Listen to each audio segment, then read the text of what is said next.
Hello fellow humans and welcome to the Madhouse. I'm Josh and today is Wednesday the 25th of May, so that makes it time for Top 5 Wednesday. Today's topic is Top 5 Characters I Defend.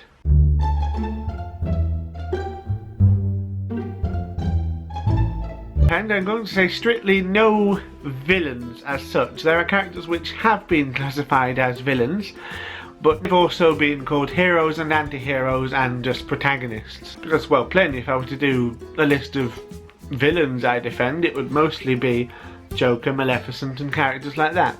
So at number 5 then, there is Eric Lensher, or Magneto, from the X-Men comics. Now, he is quite often a villain, and in most of the films he is, sort of. But he's more than that. He does do monstrous things. He tries to kill the entire human race. In some of the comics, he holds the entire planet Earth hostage by taking control of its magnetic field. He's far more powerful in the comics, and that's saying something, because he's not exactly weak in the films.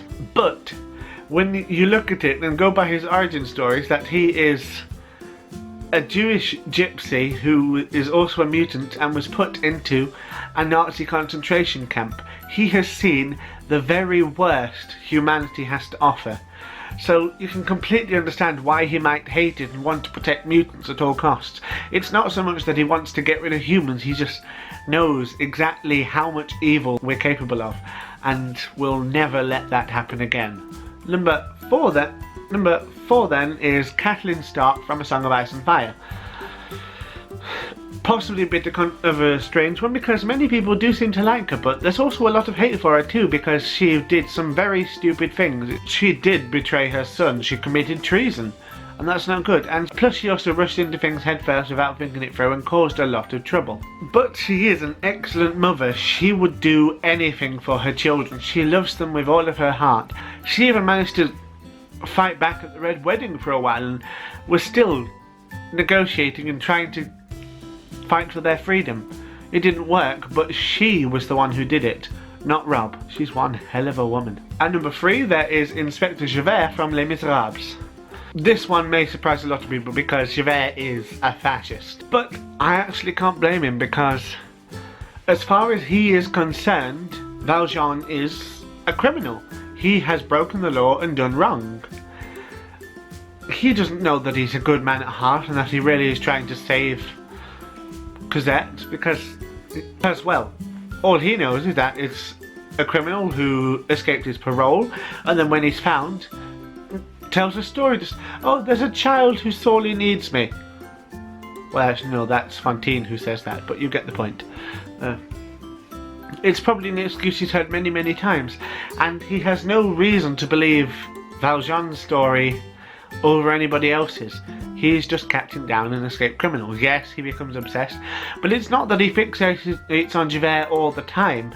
In the musicals and the film it looks like that, but he goes up in rank just a little bit during the books. He goes from a guard in the prison to become an inspector in charge on Montfermeil-sur-Mer. I'm sorry, my French accent is very poor at the moment. And then again, to lead troops in Paris. He is very good at what he does. He doesn't just hunt after this one man for all the years. He just happens to bump into him on the way because of plot convenience. Plus I also happen to really like his songs in the musical. Who doesn't? Stars is amazing, but I shan't give you a rendition right now because I keep getting the first and second verses mixed up. At number 2 then, there is Ron Weasley from, well, the Harry Potter series. Now, obviously this isn't the character that people hate. It's just that for many people he's not as interesting as Harry or Hermione, really. He's there as the heart of the team, but he doesn't really have any particular distinguishing skills like Harry or the astonishing brains of Hermione. He's just average and full of love. I mean, sure, he's moody and has tantrums, but so do most teenage boys. It's kind of what you expect. Testosterone is a bitch. People need to give him a bit more credit. He's better than they realise. And lastly, at number 1, the character whom I seem to find myself defending the most is Melisandre in Game of Thrones. Sorry, A Song of Ice and Fire. I was going to say Cersei Lannister here, but to be honest, my reasoning for her would be much the same as for Catalan Stark. She does horrible things and she's not that smart, but she loves her kids. But Melisande, she does some truly monstrous things. She burns people alive because her god demands it of her. She does some monstrous magics and all sorts of things. She lies to people, she does trickery, she admits the trickery, and doesn't sometimes. And yet, I reckon that in the end, despite all of the horrible things she's willing to do, it is for a good reason. She is trying to fight off this dark god, which may not actually be a dark god, but I reckon it's more likely to be the White Walkers, this force of death and cold from the north.